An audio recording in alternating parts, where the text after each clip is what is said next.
Hello friends, welcome to Biotech Sapiens. Basically, in the last video of DNA replication, previous year questions, last video में हमने आपके 2012 से 17 तक के questions discuss किए थे. In this video basically that is the second part of DNA replication previous year questions. तो इस पर्टिकुलर वीडियो में हम आपके 2018 से 22 तक के क्वेश्चंस को डिस्कस करेंगे. ठीक है, so will start with the first question. So this is the question which was asked in June 2018. So the question was about E. coli replication. So E. coli takes 40 minutes to duplicate its genome using a bidirectional mode of replication. ठीक है, तो ये इसमें आपको क्या given है कि जो E. coli है वो 40 मिनट्स लेता है अपने जीनोम को रेप्लिकेट करने में. ठीक है, so if E. coli were to use unidirectional mode of DNA replication to synthesize a full copy of DNA complementary to just one of the strands of the genome. ठीक है, देखो अगर आपने बेसिक कंसेप्ट पढ़ा हुआ है, क्योंकि bacteria का क्रोमोसोम कैसा होता है आपका सर्कुलर. ठीक है, और आपकी रेप्लिकेशन कैसी होती है बाइडायरेक्शनल. ठीक है, तो जब बाइडायरेक्शनल होती है तो 40 मिनट्स लगते हैं. ठीक है, तो obviously when it is going to be unidirectional तो आपके कितने मिनट्स लगेंगे 80 मिनट्स. कितने मिनट्स लगेंगे 80 मिनट्स. ठीक है, उसने एक चीज और आपको कंफ्यूज करने के लिए यहाँ पे क्या दी हुई है कि just one of the stands. ठीक है, देखो ये हमें पता है चाहे लीडिंग स्टैंड पे डीएनए बन रहा है चाहे लैगिंग स्टैंड पे बन रहा है, एट द सेम टाइम दोनों पे ही बन रहा है. ठीक है, चाहे वो वन ऑफ द स्टैंड्स बोलता या बोथ स्टैंड्स बोलता, so that will not be going to affect our answer, क्योंकि लीडिंग स्टैंड और लैगिंग स्टैंड दोनों पे जो डीएनए है वो आपका बेसिकली एक साथ बनता है. ठीक है, so the correct answer of this question is 80 minutes. ठीक है, so moving on to the next question. So this was asked in June 2019. During replication, RNase H removes all of the RNA primer except the ribonucleotide directly linked to the DNA end. This is because, ठीक है, कि जो RNase H होता है वो जो basically RNA और DNA के बीच में जो लिंक है उसको नहीं रिमूव कर पाता. ठीक है, तो पूछ रहा है इसका क्या रीजन है. सो फर्स्ट ऑप्शन क्या है कि it can degrade RNA and DNA from the 5 prime and. ठीक है, ऐसा कुछ नहीं है, this is incorrect. It can only cleave bonds between two ribonucleotides. This is a correct statement. ठीक है, जैसे अगर RNA और DNA के बीच में, जैसे राइबोन्यूक्लियोटाइड और DNA एंड के बीच में जो बॉन्ड है उसको RNase H आपका रिमूव नहीं करता. ठीक है, so it can only cleave bonds from the two ribonucleotides. ठीक है, ये आपकी करेक्ट स्टेटमेंट है. ठीक है, ये भी गलत है कि ये 3 प्राइम एंड से करता है. ठीक है, और activity of RNase H is inhibited by the presence of a duplex containing both strands as DNA. ठीक है, ऐसा कुछ नहीं है. तो बेसिकली इसका सिंपल यही रीजन होता है कि it can cleave bonds between two ribonucleotides. ठीक है, so the second statement is correct. Moving on to the next question. This was asked in December 2019. For E. coli chromosomal DNA replication. ठीक है, ये bacteria के polymerase के बारे में कुछ स्टेटमेंट्स हमें गिवन है. ठीक है, सो आपको बताने इनमें से कौन सी स्टेटमेंट ट्रू है. ठीक है, सो फर्स्ट स्टेटमेंट है DNA polymerase 1 is the main polymerase required for DNA replication. ठीक है, तो ऐसा नहीं है. अगर आपने रेप्लिकेशन के एंजाइम्स पढ़े हैं तो हमें पता है कि जो आपका बेसिकली डीएनए पॉलीमरेज बेसिकली हमारा 3 वो मेन रेप्लिकेशन एंजाइम होता है. So this statement is incorrect. ठीक है, डीएनए पॉलीमरेज 1 दो आइडेंटिफाइड ओरिजिनली बाय कोरनबर्ग. ठीक है, this is the name of scientist, क्योंकि पॉलीमरेज 1 को हम कोरनबर्ग एंजाइम भी बोलते हैं. ठीक है, but it is not important for DNA replication process. ठीक है, ऐसा नहीं है. बेसिकली अगर आपने पढ़ा है तो जो पॉलीमरेज 1 होता है, ठीक है ना, उसके पास एक पर्टिकुलर एक्टिविटी होती है which is not present in other polymerase, that is 5 prime to 3 prime exonuclease activity. ठीक है, तो इस एक्टिविटी को कहां पर यूज किया जाता है आरएनए प्राइमर्स को रिमूव करने में, और बेसिकली उनको ये रिमूव करता है और फिर पॉलीमरेज वहां पे नया डीएनए बनाता है. ठीक है, तो ये कहना कि ये रेप्लिकेशन में इंपॉर्टेंट नहीं है, so this statement is absolutely incorrect. ठीक है, recruitment of DNA polymerase 1 is in the context of removal of RNA primer. ठीक है, ये पहले भी हमने क्वेश्चन डिस्कस किया था, वहां पर भी पूरी स्टोरी लिखी हुई थी. I think it was in June 2012। तो उसने सब लिखा कि आरएनए प्राइमर्स को कौन रिमूव करता है, उनकी जगह न्यू डीएनए कौन बनाता है। तो वहां पर भी आंसर डीएनए पॉलीमरेज 1 था। और उसके बाद जो फ्रेगमेंट्स होते हैं ओकाजाकी फ्रेगमेंट्स, उनको लाइगेट कौन कराता है, डीएनए लाइगेज। ठीक है। So this statement is correct. RNA primers को रिमूव करना, उसकी जगह नया डीएनए बनाना, ये पॉलीमरेज 1 का काम है। ठीक है। DNA polymerase 1 is the primary enzyme for error prone. ठीक है। If you this is a question link to your repair system.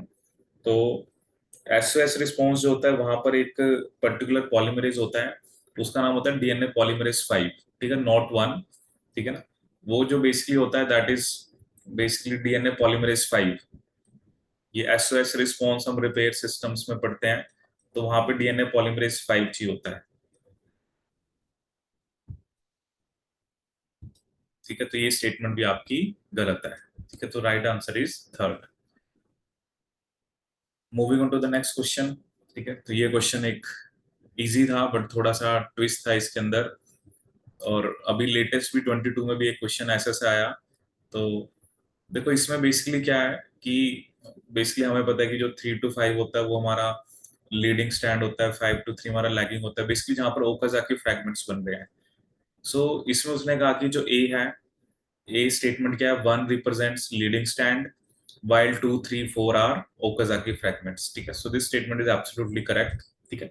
अब देखो इसमें ट्विस्ट क्या था, क्योंकि जनरली जब हम एरो बनाते हैं ना ऐसे, तो पहले हम ये एरो बनाते हैं, फिर ये, फिर ये। ठीक है, तो बच्चे इसमें क्या मिसअंडरस्टूड हो जाते हैं कि पहले आपका, जैसे उसने नंबरिंग भी करके है, सेकंड 3 4, तो वो कहते हैं पहले सेकंड बना है। ठीक है, बट ऐसा नहीं होता। देखो क्या होता है, बिल्कुल आमने सामने बन रहा है। जैसे यहाँ पर इतना डीएनए बना है, तो बिल्कुल यहाँ पर भी सामने इतना डीएनए बना है, फिर यहाँ पर इतना बना है, तो फिर यहाँ पर। ठीक है। सो बेसिकली जो आपका यहाँ पर फोर्थ वाला है, ठीक है ना, if you see, if you have a look at the diagram, तो यहाँ पर जो नंबरिंग है 2 3 4, तो ये जो 4 है ना ये पहले बनेगा। ठीक है ना। सो दिस इज ऑर्डर 4 3 and 2। ठीक है। तो यही बच्चों को कंफ्यूज करने के लिए, क्योंकि बच्चे इसमें जल्दी जल्दी से ये लगाया कि 2 पहले बनता है। ठीक है, so this statement is incorrect, क्योंकि जब हम ड्रॉ करते हैं so it seems like that कि हम फर्स्ट इसको ड्रॉ करते हैं, फिर इसको, बट ऐसा, it is just during drawing we make such kind of mistake, but बनता पहले फोर्थ ही है। ठीक है। So synthesis of 4 occurs prior to the synthesis of 3 and 2। ठीक है, तो ये स्टेटमेंट आपकी सही है। तो ऑब्वियसली 2 एक स्टेटमेंट में लिखा हुआ है कि 2 जो है वो पहले बनता है 3 और 4 से, तो ऑटोमेटिकली ये स्टेटमेंट क्या होगी मेरी, इनकरेक्ट। ठीक है। So the right answer will be A and B। ठीक है। Moving on to the next question that was asked in November 20। Given below are few statements related to DNA replication. ठीक है, तो पहली स्टेटमेंट क्या आपकी इसमें, replication in eukaryotic chromosomes from the origin is initiated multiple times in each cell cycle. ठीक है, ऐसा नहीं होता है। ठीक है, यूकैरियोट्स के अंदर मल्टीपल ओरिजिन ऑफ एप्लीकेशन होते हैं। ठीक है, बट ये कहना कि मल्टीपल टाइम्स एप्लीकेशन स्टार्ट होती है, तो ये गलत है। ठीक है, while it is initiated only once in each cycle at the origin of bacterial chromosome। ठीक है, तो बैक्टीरिया में तो चलो एक ही ओरिजिन होता है। ठीक है, ये जरूर होता है कि यूकैरियोट्स में मल्टीपल ओरिजिन ऑफ एप्लीकेशन होते हैं, बट ये कहना कि रेप्लिकेशन मल्टीपल टाइम सेलेक्ट होती है एक पर्टिकुलर ओरिजिन से। ठीक है, तो ये स्टेटमेंट आपकी गलत है। improper reinitiation of replication in new bacterial chromosome is prevented by hemimethylation status of bacterial origin। ये बिल्कुल सही है, क्योंकि इसमें जैसे हमने पढ़ा हुआ है कि जो GATC होता है, ठीक है ना, उसमें एडेनिन की मिथाइलेशन हो जाती है। ठीक है, तो वो एक तरह से बेसिकली बताता है कि कब बैक्टीरिया में रेप्लिकेशन को स्टार्ट करना है। ठीक है, so b is correct. DNA polymerase is a major application polymerase, अभी मैंने आपसे डिस्कस करा, क्योंकि यही मेनली लीडिंग और लैगिंग स्ट्रैंड्स को बनाता है। ठीक है, rolling circle mode of replication produces multiple units of original molecule. ठीक है, ये रोलिंग सर्कल एक मैकेनिज्म होता है, जैसे ये 5 into 1 7 4। ठीक है, एक वायरस के अंदर, ये भी क्वेश्चन भी आया हुआ, अभी डिस्कस करेंगे इसके बारे में। ठीक है, तो उसके अंदर rolling circle mode of application से मल्टीपल यूनिट्स बनती हैं ओरिजिनल मॉलिक्यूल की। ठीक है, तो बी और सी और डी तो करेक्ट ही है। तो क्वेश्चन में मेरे से उसने इनकरेक्ट स्टेटमेंट पूछी है। So in this incorrect statement is basically A only. ठीक है, Then we have next question that is also basically based on replication. ठीक है, देखो ये सब replication पे क्वेश्चंस हैं आपके, ठीक है, इतने कोई टफ नहीं है, बट ये होता है कि आपको थ्योरी अच्छे से पता हो, चाहे बैक्टीरियल एप्लीकेशन है चाहे यूकैरियोटिक है, at some of the places basically they are linking this concept. तो फर्स्ट क्या है, the eukaryotic counterpart of bacterial beta clamp protein is proliferating cell nuclear antigen. ठीक है, ये स्टेटमेंट बिल्कुल सही है, ठीक है, this is correct. Mutation in activating one of the subunits of MCM 227. ठीक है, इफ यू रिमेंबर जो एमसीएम क्या होता है आपका, mini chromosomal maintenance protein, mini chromosomal maintenance protein. MCM 2 से जो एमसीएम 7 है, ये आपका क्या बनाता है, DNA helicase. MCM 2 to MCM 7 क्या बनाता है आपका, डीएनए हेलिकेज. ठीक है, सो क्वेश्चन में उसने क्या पूछा है हमारे से, ठीक है ना, तो ये क्या होता है आपका डीएनए हेलिकेज. तो क्वेश्चन ये पूछा कि अगर हम एक सब यूनिट को इनएक्टिवेट कर दें, that will negatively affect the initiation of DNA replication. ठीक है, but has no effect on elongation. ठीक है, ऐसा नहीं है. देखो ऑब्वियसली इसमें आपकी इनिशिएशन भी इफेक्ट होगी और आपकी एलोंगेशन भी इफेक्ट होगी. ठीक है, तो ये स्टेटमेंट जो है वो आपकी गलत है. ठीक है, all DNA polymerase is responsible for replicating the eukaryotic genome, catalyze DNA extension in a template dependent manner. ठीक है, तो बेसिकली ये स्टेटमेंट आपकी गलत है. ठीक है, क्योंकि बेसिकली कुछ ऐसे भी पॉलीमरेज होते हैं जो बेसिकली टेम्पलेट इंडिपेंडेंट भी डीएनए की रेप्लिकेशन करते हैं. ठीक है, तो बेसिकली क्योंकि इसने कहा कि सारे के सारे कैसे होते हैं आपके टेम्पलेट डिपेंडेंट, एक पर्टिकुलर ट्रांसफरेज भी जिसे हम होता है यूकैरियोट्स में, जिसका नाम होता है terminal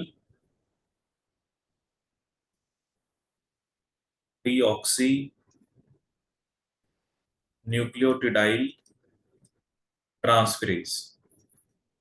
this is basically your template independent DNA polymerase. ठीक है, तो ये स्टेटमेंट भी आपकी गलत होगी कि जितने भी डीएनए पॉलीमरेज होते हैं वो टेम्पलेट डिपेंडेंट ही होते हैं. ठीक है, एफईएन, एफईएन पहले भी हमने डिस्कस किया था, फ्लैप एंडोन्यूक्लियस. ठीक है, ये बेसिकली यूकैरियोट्स के अंदर आरएनए प्राइमर्स को रिमूव करता है. ठीक है, तो ऑब्वियसली इसका रोल है लैगिंग स्ट्रैंड के सिंथेसिस में और बेस एक्सिशन रिपेयर में. ठीक है, तो ये सही है, तो ए और डी दोनों करेक्ट है, तो इसमें आपका आंसर क्या बनेगा, B and C only. Moving on to the next question, this was asked, latest question अभी आया था ये फैब 22 में, अभी जो लेटेस्ट पेपर हुआ है.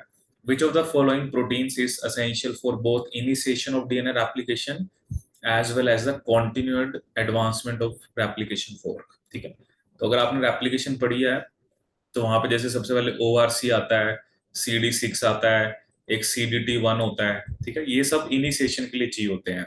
ठीक है, ये जो जैमिनिन है ये तो इनहिबिटर होता है, it is a inhibitor of DNA replication. ठीक है, और बाकी जो है वो सिर्फ इनिशिएशन के टाइम पे चाहिए होते हैं. लेकिन ये जो CDC45 है, ये बेसिकली जो होता है, ठीक है, जिसे हम बेसिकली सेल डिवीजन साइकिल जो ये फुल फॉर्म होती है सीडीसी की, तो ये जो CDC45 है ये हमें replication as well as continued advancement of replication fork में चाहिए होता है. ठीक है, तो इसका करेक्ट आंसर है आपका C. Moving on to the next question. So this is जो भी मैं आपको बता रहा था 5 into 174, ये सिंगल स्टैंडर्ड फेज होता है. ठीक है, it is plus plus single standard phage होता है ये. तो इसके बारे में कुछ स्टेटमेंट दिया है, तो अगर आपने इस वायरस की रेप्लिकेशन के बारे में पढ़ा है तो सबसे पहले जो फर्स्ट स्टेटमेंट है कि जो सिंगल स्टैंडर्ड डीएनए होता है वो डबल स्टैंडर्ड रेप्लिकेटिव फॉर्म में कन्वर्ट होता है. ठीक है, तो ये तो करेक्ट है. और बेसिकली इसमें क्या होता है ना कि जो डबल स्टैंडर्ड रेप्लिकेटिव फॉर्म होती है, ठीक है, उससे सिर्फ ना पॉजिटिव सेंस फाजिस बनते हैं. ठीक है ना, क्योंकि पहले भी ये पॉजिटिव सेंस ही होता है, तो डबल स्टैंडर्ड रेप्लिकेटिव फॉर्म में एक पॉजिटिव नेगेटिव हो जाता है और बाद में फिर उससे सारे पॉजिटिव सेंस फाजिस ही बनते हैं. ठीक है, तो डी भी करेक्ट है. ठीक है, बाकी स्टेटमेंट्स में इसने लिखा है कि 50% पॉजिटिव रिमेनिंग नेगेटिव, तो ये गलत है. और बेसिकली नेगेटिव सेंस फाजिस, ये भी गलत है। ठीक है, तो ये बेसिकली क्या होता है ना, बेसिकली हम पॉजिटिव नेगेटिव किस बेस पे बोलते हैं, ठीक है ना, कि जैसे इसमें आपका डीएनए है, ठीक है, बेसिकली उसके ओरिएंटेशन पे डिपेंड करता है, वो 5' टू 3' है या 3' टू 5' है, उसके बेसिस पे आपका बेसिकली हम ये कहते हैं कि वो पॉजिटिव है या नेगेटिव है। ठीक है, तो ये it's about fact. If you go through the basically reproduction of this virus, तो उसमें ये सब क्लियरली लिखा होता है कि पहले वो रेप्लिकेटिव फॉर्म में जाता है और उसके बाद वो पॉजिटिव सेंस वाले फाजिस बनाता है। ठीक है, तो ए और डी दोनों ही आपके करेक्ट है। ठीक है, moving on to the next question.